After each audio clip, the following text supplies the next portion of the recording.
Olá, companheiras, olá, companheiros, saudações petistas. Sejam muito bem-vindas e muito bem-vindos a mais uma edição do podcast Em Tempos de Guerra, a Esperança Vermelha. Hoje é domingo, dia 9 de julho. Eu sou Patrick e toco a conversa junto com vocês. O episódio de hoje está saindo no domingo, porque no sábado, dia 8, ocorreu reunião do Diretório Nacional do PT e a edição de hoje é dedicada a falar sobre ela. Nós também falamos sobre a morte e a grande perda do grande artista José Celso Martinez Corrêa. E quem fala é a companheira Sônia Fardim, que compõe o Coletivo Nacional de Cultura do PT.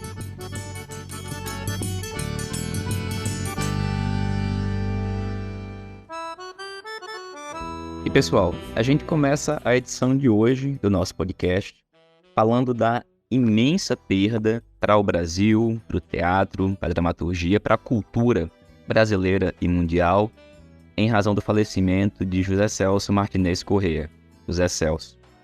Ele foi um grande diretor, ator, dramaturgo, enfim, uma figura extraordinária da cultura brasileira. Faleceu aos 86 anos, na quinta-feira, dia 6. Para falar um pouquinho sobre o José Celso, a gente convidou a companheira Sônia Fardim, que atualmente compõe o Coletivo Nacional de Cultura do PT. Olá, companheiras e companheiros. Hoje o Brasil se despede de José Celso Martinez Corrêa, um artista do campo do teatro, do cinema, das artes cênicas, que se dedicou profundamente a transformar a sociedade. O seu teatro, a sua forma de atuar, desde o princípio, esteve comprometida com a realidade brasileira, incidir sobre essa realidade e provocar mudanças. Um provocador. Sempre foi essa atitude de José Celso, mas um provocador que esteve comprometido com a sua realidade concreta. A criação do Teatro Oficina em 1958 e a continuidade desse espaço, dessa comunidade teatral criada por José Celso e outros parceiros, é um dos exemplos da história brasileira de como a arte ela tem um compromisso com o seu território físico, o lugar onde ela habita, no seu entorno, a sua vizinhança, a sua comunidade, e como isso pode refletir e amplificar o debate político para o Brasil e para o mundo. A história do Teatro Oficina se funde com a própria história do José Celso. Desde as primeiras peças que sempre debateram a atuação da burguesia brasileira, a formação de um ambiente fascista no Brasil e as possibilidades criativas e necessárias de lutar contra isso, sempre estiveram na programação do Teatro Oficina. São temas que foram preocupações e atuações de José Celso. Atuação no sentido da atuação teatral e da atuação política. Por isso, José Celso foi exilado, resistiu à ditadura, voltou para o Brasil e continuou atuando. José Celso lutou contra o patriarcado, contra a ditadura, contra o capital imobiliário, e contra o conservadorismo, contra o fascismo e contra a babaquice e a mesmice na política, na arte e na vida. A grande batalha que José Celso travou nos últimos anos foi contra o capital imobiliário na cidade de São Paulo. A sua luta por criar um parque, por ampliar a relação daquele espaço teatral com a cidade, é uma preocupação com o que é a ação do poder do capital imobiliário sobre a vida, a história e a trajetória da cena cultural que transcende o espaço teatral. A cena cultural que atravessa a paisagem, a rua, a praça na frente e que se reflete naquilo que o palco deve debater e levar para a sociedade pensar e refletir. Esse é o legado do Zé Celso. Por isso que o Zé Celso, o artista, não morre, ele fica. Também porque ele construiu uma comunidade, junto com muitos outros artistas e profissionais e trabalhadores da cultura, criou uma comunidade pulsante, enraizada no centro da maior cidade da América Latina e que, sem dúvida, não morre. Esse Gestelso artista fica com a gente para continuar debatendo e principalmente trazendo a sua vocação primeira, que é ser um provocador, provocar a refletir e provocar principalmente a transformação. Zé Celso fisicamente foi embora, mas seu legado permanece e o artista não morre, o artista continua. Zé Celso sempre presente. Valeu, Sônia. Obrigado, companheira, pela fala e pela homenagem na edição de hoje ao grande Zé Celso Martinez. Pessoal, a edição de hoje aqui do podcast está saindo nesse domingo, dia 9 de julho, porque no sábado, dia 8, ocorreu reunião do Diretório Nacional do PT. E nós preferimos fazer a edição a posteriori, ou seja, só depois da reunião, para poder falar um pouquinho das decisões desta reunião. Pois bem, a reunião começou às 9h45 da manhã, estava marcada para as 9h30, e terminou mais ou menos às 2h45 da tarde. Ela tinha a seguinte pauta: item 1, balanço dos 6 meses de governo Lula. Item 2, orientações para plenárias e os PEDEX municipais, os PEDs extraordinários. Item 3, informes sobre finanças e tabela de contribuição. E, item 4, informes gerais. Sobre o primeiro item da pauta, balanço dos 6 meses do governo Lula, foram apresentados 8 textos para discussão. Um texto do Diálogo e Ação Petista, um texto apresentado em conjunto pela Democracia Socialista e Militância Socialista, um texto apresentado em conjunto pelo Movimento PT e Tribo, um texto apresentado pela Articulação de Esquerda, outro pela CNB, outro pela Avante, outro pela Resistência Socialista. Esses 7 textos que eu mencionei agora estão disponíveis em um único arquivo no site pagina13.org.br. Lá também tem o link para um 8º texto que foi enviado fora do prazo pela tendência Socialismo em Construção, que também teve a oportunidade de falar e apresentar o seu texto. Cada um desses textos foi defendido ou apresentado por representantes de cada uma das tendências mencionadas. A gente vai ouvir agora a fala do companheiro Walter Pomar, que foi responsável por apresentar o texto da tendência petista Articulação de Esquerda. A todos, eu tinha preparado outra fala, mas devido ao entusiasmo do orador que me antecedeu, eu quero começar lendo um trecho do texto que nós apresentamos. Abre aspas. Embora haja muito o que comemorar, é muito mais o que resta por fazer. Sabemos também que não basta administrar bem. Fizemos grandes realizações administrativas entre 2003 e 2016, mas isso não impediu o golpe, não impediu a vitória do cavernícola e não impediu quase 7 anos de destruição. A luta política se decide na luta política. Também por isso, o Diretório Nacional recomenda ao conjunto da militância petista, a começar pelos dirigentes, combinar de maneira adequada a necessária propaganda positiva das nossas realizações com a crítica e autocrítica dos nossos erros, a análise detalhada dos grandes desafios que temos pela frente, um trabalho intenso de conscientização, a permanente organização e mobilização do povo, bem como a elaboração das táticas e da estratégia adequadas ao atual período histórico. E o nosso texto ainda vai falar o seguinte: nesse sentido, mais do que comemorar os êxitos parciais obtidos até agora, o esforço principal do Diretório Nacional do PT deve ser apontar como vencer as batalhas presentes e futuras, entre as quais a mudança da política do Banco Central, as Forças Armadas comprometidas com a defesa da soberania nacional, o respeito do Congresso às prerrogativas constitucionais do Executivo,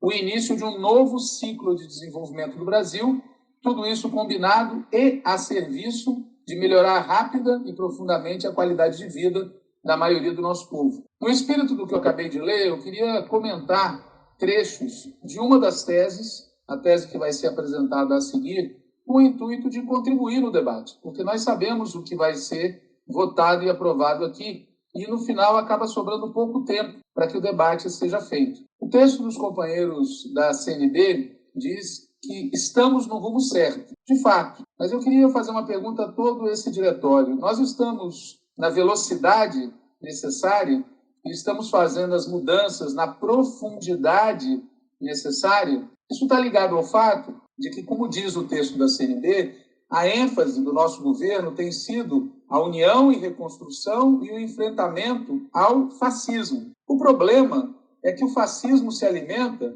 da miséria causada pelo neoliberalismo. Aliás, o que está acontecendo na França mostra que a maior contribuição à Marine Le Pen vem das políticas do Macron. Se a gente não enfrentar o neoliberalismo, nós não vamos ter êxito na derrota do que a gente chama de extrema-direita, na derrota do neofascismo. Neste sentido, o nosso partido deveria e continua devendo fazer um debate sobre a concepção que vigorou no famoso novo marco fiscal. Ela aceita a tese de que o nosso centro é conter os gastos. E, em segundo lugar, o que foi aprovado, pessoal, sem que esse diretório tivesse tido oportunidade como diretório de debater, é uma política que limita historicamente o crescimento do Estado e deixa o desenvolvimento nas mãos ou do investimento estrangeiro ou do investimento privado, que não são, a história toda do nosso país já mostrou, não são suficientes para gerar o desenvolvimento que o nosso país precisa se a gente quiser desenvolvimento com igualdade. Nesse sentido, o tema do Banco Central não pode se limitar, como está no documento, a uma denúncia. Nós temos que apoiar uma proposta que, aliás, a presidenta do partido já fez circular no grupo de zap do Diretório Nacional. Nós temos que articular as medidas que constitucionalmente, legalmente permitem afastar o presidente do Banco Central e não adotar uma política de: olha, agora que tem um novo marco fiscal, por favor, abaixem aí a taxa de juros. É preciso tirá-lo, existem meios para isso. O Comitê Monetário Nacional, o Conselho Monetário Nacional, tem como fazê-lo, dar início ao processo. E não basta só trocar o presidente do Banco Central. É preciso uma política global de enfrentamento ao capital financeiro. E, desse ponto de vista, a reforma tributária que foi aprovada não corresponde às comemorações que vêm sendo feitas, como o próprio documento. Aliás, eu registro que o parágrafo do documento da CNB sobre o tema da reforma tributária, não sei quem o escreveu, mas está fantástico, porque, no fundo, é uma crítica ao que foi aprovado, porque diz claramente que a tributação da renda e do patrimônio passam longe do que foi feito. E é óbvio que passam longe. Essa reforma não teve início conosco, embora alguns a comemorem como se nossa fosse. O tema da industrialização, reindustrialização, neoindustrialização do país vem nesse contexto.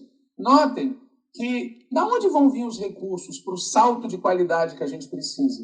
E, além disso, notem que, salvo engano da minha parte, no documento que os companheiros e companheiras da CNB apresentam, não existe a palavra agronegócio, quando, na verdade, ela é o grande obstáculo à reindustrialização, neoindustrialização, ou como se queira. É preciso enfrentar a ditadura do capital financeiro e do agronegócio. Nós temos que apontar por que caminhos nós vamos fazer essa política. Senão, o PAC 2 pode nos colocar, no máximo, aonde o PAC inicial, original, nos deixou, que nós sabemos hoje, olhando para trás, que foi insuficiente. E outro obstáculo, que, na minha opinião, é subestimado no texto, embora não seja subestimado, evidentemente, nos fatos, é o papel do Congresso Nacional. É preciso dizer, o nosso documento, a nossa resolução, tem que dizer de maneira explícita que nós precisamos derrotar o controle que a direita e a extrema-direita, leia-se no fundamental, o Centrão, tem sobre o Congresso Nacional. E veja, não se trata apenas, como o texto faz, de comemorar vitórias. Nós sofremos derrotas e as vitórias que nós tivemos foram naqueles casos em que o lado de lá tem pontos de acordo com o que nós defendemos. É o caso do novo marco fiscal, é o caso da reforma tributária. Aqueles pontos em que nós defendemos mudanças contra eles, contra a extrema-direita e o neoliberalismo, nós fomos derrotados. E é preciso dizer isso explicitamente, porque senão não faz sentido o chamamento a buscar ampliar as bases políticas no parlamento, mas fazendo isso junto com o movimento de massa. O movimento de massas é para enfrentar, a participação popular é para enfrentar essa maioria congressual. Isso tem que ser explicitado, não pode ficar nas entrelinhas, até porque é estranho. O país inteiro sabe e o nosso documento não vai falar nada sobre isso, é fundamental que fale, né? E ainda a esse respeito, é preciso que incluir na nossa resolução não apenas a necessidade do partido se formar e se mobilizar, mas é preciso colocar na pauta 2024, 2026 e as lutas sociais. Sei que há pessoas que temem que a mobilização social possa se voltar contra nós, mas essa não é a posição do nosso partido. A posição do nosso partido é precisa ter luta social. E se nós não contribuirmos para a CUT, para o MST, que precisam inclusive ser citados explicitamente no nosso documento, nós não vamos ter êxito sozinhos como partido e sozinhos no terreno institucional para fazer a mobilização que o Brasil necessita. E não se trata também, como às vezes parece ser, um problema de comunicação, né? Existe um problema de linha política. E aí eu, de novo, chamo a atenção para um parágrafo do texto que será apresentado a seguir, que o texto cita no final, de maneira muito suave, o problema do golpe do 8 de janeiro, e eu acho que isso tem que ter uma centralidade, um destaque muito maior, pessoal. Não se trata apenas de punir severamente os golpistas. Nós temos que dizer aquilo que me parece o ministro Flávio Dino disse, escancarou um dia desses. Veja, a cúpula das Forças Armadas participou de grande parte do que ocorreu de golpista nesse país, inclusive no 8 de janeiro. E poucos passos perto do que precisa ser feito foram dados até agora para alterar essa situação. E, por fim, eu destaco o tema internacional, que o texto cita, sem fazer referência ao tema, salvo engano meu, da integração. E, como disse a presidenta do partido um pouco antes, nós temos que destacar o tema do Foro de São Paulo. Havia muitos setores na esquerda brasileira que tinham medo de realizar o foro aqui e que ficam desagradadas quando o presidente Lula demarca o campo, fala de igualdade no âmbito internacional, toma posições que causam tensão, e é isso que precisamos nessa conjuntura. E, neste sentido, o documento precisa, no âmbito internacional, falar muito mais. Primeiro, porque é um dos grandes êxitos do nosso governo, a política externa até agora. Em segundo lugar, porque tem desafios imensos. Por exemplo, o nosso partido tem que falar que o acordo que a Europa quer impor ao Mercosul é neocolonial, para usar a palavra do Celso Amorim. O nosso partido tem que denunciar de maneira explícita que a OTAN e os Estados Unidos estão operando a favor da guerra. E com isso eu termino. Muito obrigado. Ao final das 8 intervenções que defenderam os 8 textos mencionados, foram abertas 10 inscrições para que os demais membros da direção nacional do partido pudessem falar e expressar suas opiniões em relação aos textos apresentados. Dessas 10 falas, a gente vai ouvir agora 2 delas. Foram feitas pela companheira Natália Sena, que é membro da direção nacional, e por mim também, Patrick Campos. Vai falar sobre 4 pontos que podem ser elementos de emenda, mas também podem servir aqui apenas para o nosso debate. Primeiro, sobre a participação popular, né, e o papel do governo na organização do povo.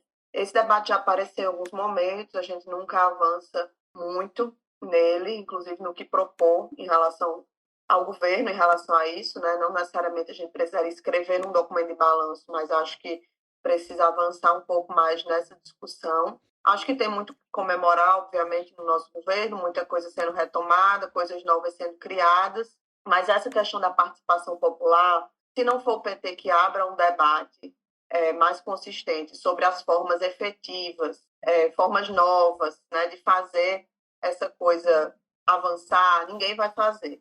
Eu sei que todo mundo aqui comemora o PPA participativo, mas eu também acho que todo mundo sabe muito bem dos limites, né, e da imensa artificialidade e burocratização desse processo, pelo menos do que está acontecendo em vários lugares. Então, a gente precisa, né, se não escrever desse jeito no documento, mas debater isso e avançar em novas formas né, de dar mais eficácia para esses instrumentos de participação, para construir a efetiva participação, mobilização, luta social em torno do nosso governo, da sustentação dele, mas também na contribuição dele para um processo mais amplo de disputa na sociedade. O segundo ponto é sobre as eleições de 2024. Eu sei que o documento é de balanço, mas eu acho que ao menos tem que haver uma menção, por exemplo, no sentido de que dar certo agora é importante para o resultado do próximo ano. Então, acho que o tema do balanço do governo tem que nortear o que a gente vai fazer para as eleições do ano que vem. Isso precisa ser, pelo menos, mencionado no documento de algum jeito, enfim, que dê para publicar agora. A terceira coisa que eu queria falar é sobre a questão do Congresso Nacional e a relação do governo com o Congresso e seus impactos. Eu acho que não é suficiente falar da necessidade de ampliação das bases de apoio no Congresso.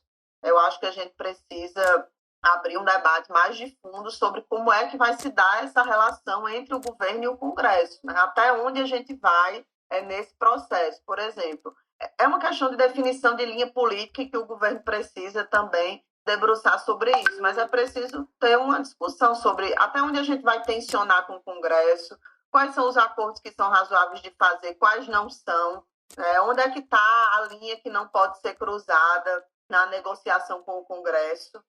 Essas emendas RP2, por exemplo, têm muita semelhança com o que existia antes. Então, qual é o nosso limite em relação a isso? Eu acho que essas são questões, dentre outras, que precisam entrar na discussão, E eu acho que o problema de fundo desse debate, assim como em outros campos, no problema de fundo disso está o enfrentamento com o neoliberalismo, com os que estão no Congresso, que são a maioria, com as quais a gente precisa lidar, e também com os que estão dentro do nosso governo.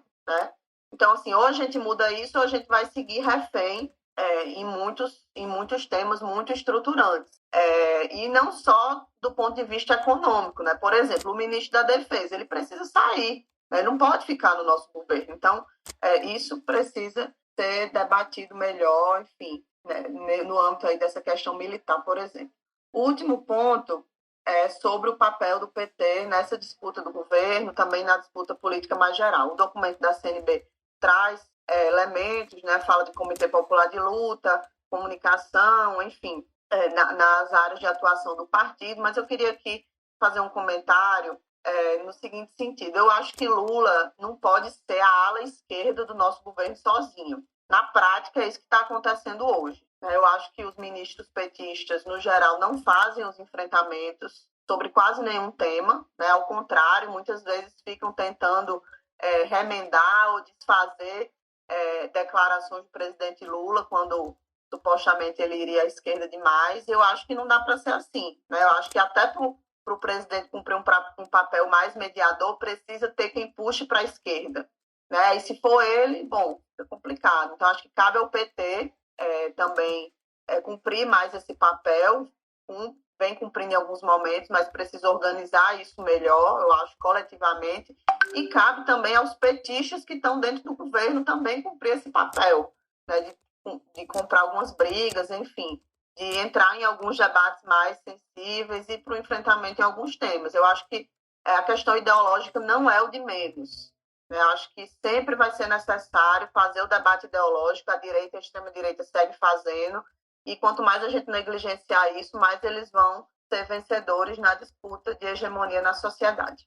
É isso. Oi, pessoal, muito bom dia para todo mundo. Primeiro, um texto de balanço, além de fazer o balanço, ele sempre aponta para alguma coisa, Ele não faz apenas uma avaliação do que aconteceu. E o texto da CNB reconhece isso. Ele chega a um ponto a afirmar que avançar nesse cenário de positivas possibilidades e expectativas, no entanto, exige o enfrentamento e a superação de entraves conjunturais e estruturais. Eu queria começar falando sobre isso. Está corretíssimo isso. A gente tem que falar também sobre a necessidade de superar e enfrentar entraves que são tanto conjunturais quanto estruturais. E o primeiro entrave que eu acho que tem que estar presente no texto, nós não podemos nos furtar de mencionar, é a questão militar. Essa não deixou de ser uma questão, muito pelo contrário, continua muito presente. A tutela militar que alguns querem manter sobre o nosso governo é um problema estrutural com o qual a gente tem que lidar, enfrentar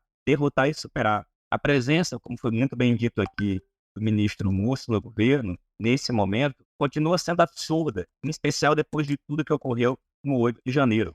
Ele tem que sair do governo. Tratar, portanto, da questão militar é algo fundamental, bem como também tratar da questão do poder judiciário. Nós comemoramos muito a indicação do Zanin, tudo bem, mas apenas isso não basta. Esse último período demonstrou que a direita, a extrema-direita, continua agindo e atuando dentro do aparato de Estado, inclusive dentro do nosso governo. A presença em postos de segundo, terceiro escalão, mas inclusive na cúpula do governo de gente ligada à direita, coloca na pauta do dia o enfrentamento à política neoliberal. Não vai funcionar. Tem limitações imensas. A gente não pode fazer um texto de balanço olhando para o futuro e ignorar, por exemplo, as imensas dificuldades que o próximo período vão nos trazer em um ambiente internacional, guerra e dificuldades imensas na nossa região e que nós não estamos conseguindo fazer a necessária e importante mobilização.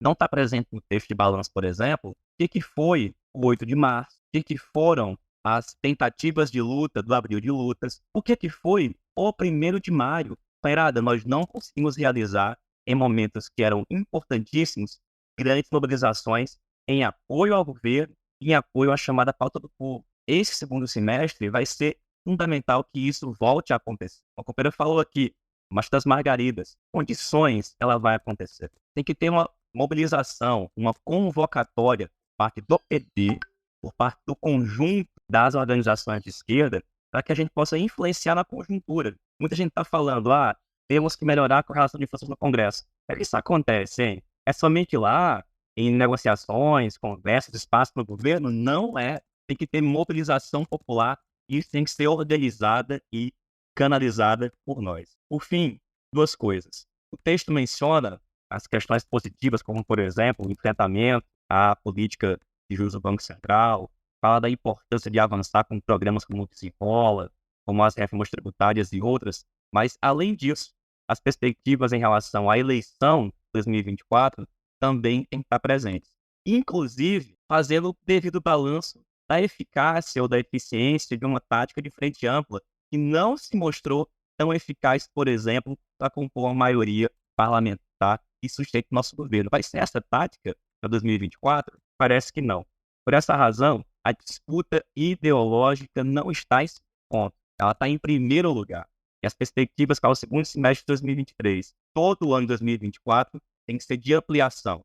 Um lado, da mobilização popular, e o outro, da disputa ideológica, em especial por parte do nosso partido. É isso. Obrigado. Pois bem, gente, essas foram as falas feitas pela Natália e por mim na reunião do DN, entre as 10 falas que ocorreram sobre os textos de balanço dos 6 meses do governo Lula. Encerradas as 10 falas, ocorreu uma votação para decidir qual seria o texto base. Texto base por quê? Porque é o texto que serviria como base para a elaboração de uma resolução, que vai ser o documento público divulgado como resultado desta reunião do DN. Como texto base, vem ser o texto apresentado pela tendência CNB, Construindo um Novo Brasil. Esse texto recebeu 34 votos. Outras 33 pessoas votaram nos demais textos, que tiveram mais ou menos votos. O texto CNB, portanto, se tornou o texto base. Mas não vai ser esse texto, que vocês podem conferir no site do Página 13, na sua íntegra, como está lá, que vai se tornar a resolução. Foi montada uma comissão com representantes de diversas tendências, das chapas que compõem o atual diretório nacional do partido, para acrescentar emendas. E, nos próximos dias, nós devemos ter a divulgação da resolução final, que vai ser disponibilizada no site do pt.org.br. Encerrado o ponto sobre balanço 6 meses do governo Lula, a reunião foi para o ponto que trata das finanças do partido. Nesse segundo ponto, a atual secretária nacional de finanças do partido apresentou um balanço relativamente sintético, mas com alguns detalhes, sobre as receitas e as despesas do partido. O ponto talvez mais importante seja a grande quantidade de dívidas que o partido possui, resultado de decisões judiciais que condenaram o PT a pagar multas que bloqueiam os recursos do partido em razão de eleições que ocorreram há muitos e muitos anos atrás. Durante a discussão, inclusive, chegou-se a questionar quais são os reais motivos dessas decisões. Ou seja, foram erros cometidos por quem estava à frente da gestão do partido? É uma perseguição do poder judiciário? Do que se trata? É importante saber sobre isso, até para que novos erros, se isso foi no passado, não voltem a acontecer. Mas além da discussão sobre recursos e despesas, foi discutida uma proposta de resolução sobre a redução das alíquotas de contribuição financeira daquelas pessoas que são filiadas ao PT e ocupam cargos eletivos e de confiança. A proposta apresentada era de redução das atuais alíquotas, dos atuais percentuais de quem ocupa cargo eletivo e de quem ocupa cargo de confiança. E um dado importante é que das mais de 1.000 pessoas que hoje são filiadas ao PT e ocupam cargo, por exemplo, no governo Lula, um percentual muito baixo tem contribuído com o partido. Apenas cerca de 1/4, pelos dados que foram informados, de quem atualmente é filiado ao partido e ocupa cargo no governo Lula, tem contribuído. Isso é muito representativo do estado e do estágio em que as coisas estão no nosso partido. Um partido que, há alguns anos, se não me engano, em 2015, decidiu, por exemplo, que os filiados ao partido que não ocupam nenhum cargo eletivo, de confiança ou de direção, não precisavam mais contribuir com o funcionamento do partido. Essa decisão lá atrás certamente deseducou muita gente e prejudicou intensamente as finanças do partido e a ideia que é fundamental de que um partido de trabalhadores tem que ser financiado e sustentado pelos seus filiados e não depender de recursos públicos e muito menos, como foi no passado, de recursos empresariais. Depois da discussão sobre as finanças, iniciou-se uma discussão sobre a realização das plenárias e dos chamados processos de eleições diretas e extraordinárias, os PEDEX. A secretária de organização do partido apresentou uma proposta e essa proposta envolvia, entre outras coisas, uma mudança nos prazos do calendário de filiação ao partido, uma mudança. Vamos recordar que na reunião anterior havia uma decisão de que o processo de eleições diretas do partido, de forma extraordinária, ocorrerão no segundo semestre apenas para alguns municípios do país. Não haverá PED estadual, nem haverá PED nacional, uma vez que a direção nacional e as atuais direções estaduais do partido tiveram seus mandatos prorrogados até o ano de 2025. E com relação aos municípios, apenas alguns poderão realizar PED extraordinário, mas todos deverão realizar plenárias. A secretária de organização propôs uma mudança no calendário para que o prazo de quem vai participar do processo de eleição extraordinária mudasse do dia 8, ou seja, ontem, para o dia 14, semana que vem, alegando diversas razões, como, por exemplo, a necessidade de incluir no sistema as filiações que chegaram até o dia de ontem. Bom, isso foi colocado em discussão e prevaleceu o correto, ou seja, não é possível fazer isso porque regimentalmente não é correto.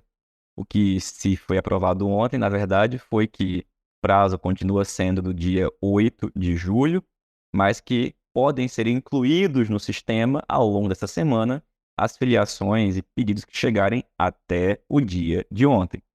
Reforçando, inclusive, uma discussão que foi travada na reunião anterior do DN, que fala da necessidade de uma maioria qualificada para aprovar algumas mudanças, que seria, por exemplo, o caso dessa mudança de prazo. Após a discussão sobre finanças, ocorreram diversos informes, como, por exemplo, da companheira Mônica Valente, relativa à situação na América Latina, informes sobre a realização do Congresso da União Nacional dos Estudantes, que começa nessa semana, quarta-feira vai até o sábado que vem, e outros informes que foram dados também pela presidenta do partido e outros presentes na reunião. Ontem, Walter Pomar, Natália Sena e eu fizemos um programa antivírus extraordinário, costuma ocorrer segunda-feira, a gente antecipou e realizou ontem, comentando a reunião do DN no quente, com essas e outras informações. Ficamos de trazer na edição de hoje os áudios com as nossas falas e também revisar ou revisitar ponto a ponto os itens da reunião para que todo mundo que quer possa saber o que aconteceu na reunião do Diretório Nacional do PT. Por fim, com relação à resolução desta reunião, como eu informei no começo, apenas quando a comissão concluir a sua redação.